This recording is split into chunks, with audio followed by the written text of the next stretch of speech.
Queria compartilhar com você uma experiência que eu tive. E dessa experiência tem nascido um projeto no meu coração que eu creio que vai levar o nome dessa lição que eu vou te contar hoje. No caso da almofada. Foi o nome que eu dei aqui para a história, para o episódio de hoje. Conheci uma senhora há uns anos, vó Geralda. Ela é a avó de Aline. A Aline é uma amiga muito querida, de muitos que vão estar assistindo esse vídeo. E hoje a Aline mora em Sabará e a avó mora no céu, voltou para o pai no dia 25 de janeiro do ano passado, mesmo dia da tragédia de Brumadinho. E eu tive o privilégio de conhecer a avó Geralda. Ela era uma mulher muito talentosa, muito habilidosa, uma artesã, já com mais de 80 anos. E como cristã, uma mulher piedosa. Assim, a palavra que eu tenho para a avó Geralda é piedosa. Ela era uma mulher que ela sabia viver o evangelho, sabia viver a vida que Deus queria que ela vivesse. E toda vez que a Aline encontrava com a vó Geralda já tinha vindo aqui, a gente se conheceu pessoalmente, tive esse privilégio. E toda vez que a Aline encontrava com a vó Geralda, quando ela ia a Belo Horizonte, a vó Geralda mandava um mimo para mim. E entre esses tantos mimos que ela me mandava, eu ganhei uma almofada. E 15 dias após, mais ou menos, eu creio, 15 dias após a morte de Marcos no ano passado, eu estava retomando as atividades aqui de casa, né, de organização de algumas coisas, assim, na verdade era reaprendendo a ser dona de casa, né, cuidar das coisas aqui sozinha, mas eu resolvi lavar a almofada. Aqui em Janaúba a gente sabe o que é lutar com a poeira, né? Então a poeira ela fica impregnada nas coisas e chega uma hora que a gente tem que dar um jeito. E a almofada é uma dessas coisas, né? Se tem como você lavar o conteúdo, o enchimento da almofada, deve fazer isso, porque senão você vai usar a almofada um dia e vai espirrar, tossir, quando vê vai ser a poeira que está lá dentro. E gente, foi uma coisa impactante na minha vida. O ato de desocupar a fronha, a capa da almofada. E assim, a gente sabe que a dona de casa sabe, né? Você tirou o conteúdo de uma almofada, ela vira dois tantos do que tinha lá dentro, né? A espuma tá livre daquele aperto e a coisa se multiplica. Mas aí é que tá. A coisa que estava dentro da almofada, eu descobri um tesouro dentro dessa almofada. Quando eu comecei a tirar as espumas, as coisas do enchimento da almofada, né?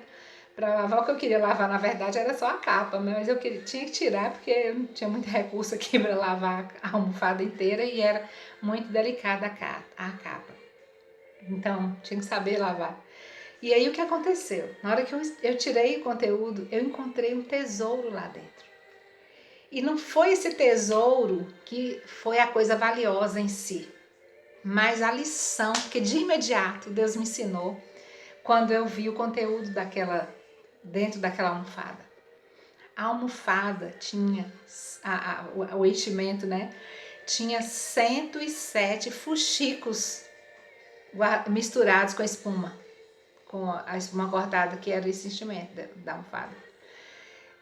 Para quem não sabe fazer as coisas como eu, não tem habilidade artística, minhas irmãs têm muitos dotes assim, artísticos, né? Eu não tenho. Achar a coisa pronta num volume tão grande, para mim foi... Ai, meu pai, foi o melhor dia da minha vida naquele dia. Mas não é fuxico não, hein? É esse fuxico aqui. Essa obra de arte, isso aqui é a capa da almofada que a avó Geralda me deu. Tinha 107 fuxicos, todos coloridos, estampas diferentes, tamanhos diferentes. E eu fiquei encantada com aquilo, porque eu falei, meu Deus, para quem não sabe fazer, achar pronto é um achado mesmo. E o mais interessante foi que na hora que eu vi aqueles fuxicos ali dentro, de imediato Deus me falou, tá vendo, Irene? Há tesouros escondidos no sofrimento, no choro, na luta, no luto, nos tempos ruins, naquelas coisas que acontecem na nossa vida, que não vêm com a embalagem que a gente gostaria, e nem com o enchimento que a gente esperava encontrar. E aí essa palavra assim ela caiu no meu coração imediatamente. Na hora que o Senhor falou, eu ouvi. E eu entendi.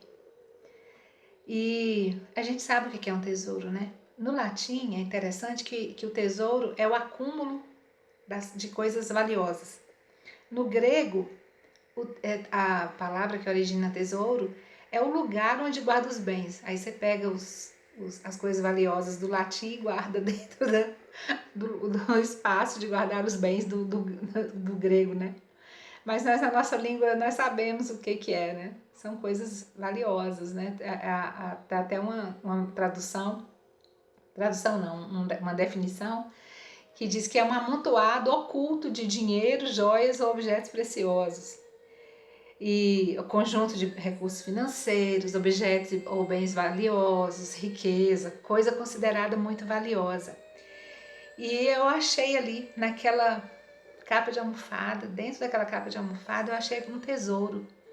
Quer dizer, Deus falou comigo assim, olha, não são as coisas nem as situações que vão definir o momento.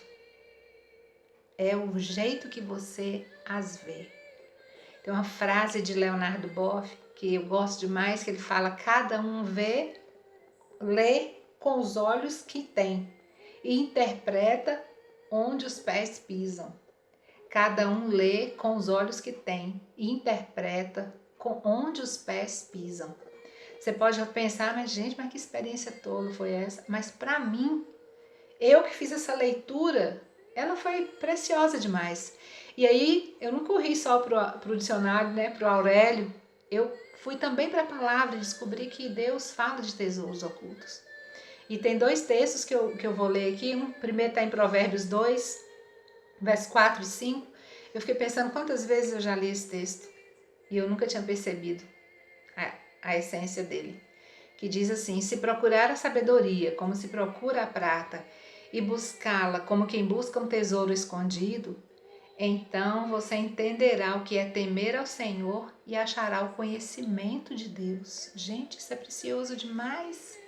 A riqueza, há um tesouro escondido, pronto para ser buscado, e esse tesouro, diferente do tesouro que as pessoas buscam hoje, né, querendo uma aparência perfeita, querendo coisas, troca todo dia de carro, querem uma casa grande, confortável, querem coisas e coisas. O tesouro está em temer ao Senhor e ali você achará o conhecimento de Deus.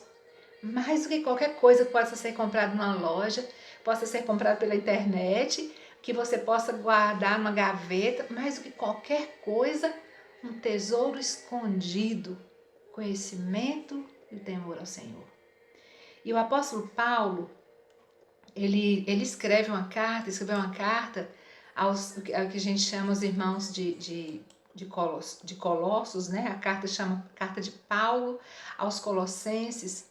E essa carta, Paulo fala assim de uma forma muito carinhosa, muito atenciosa para os irmãos, tanto para os irmãos da cidade de Colossos.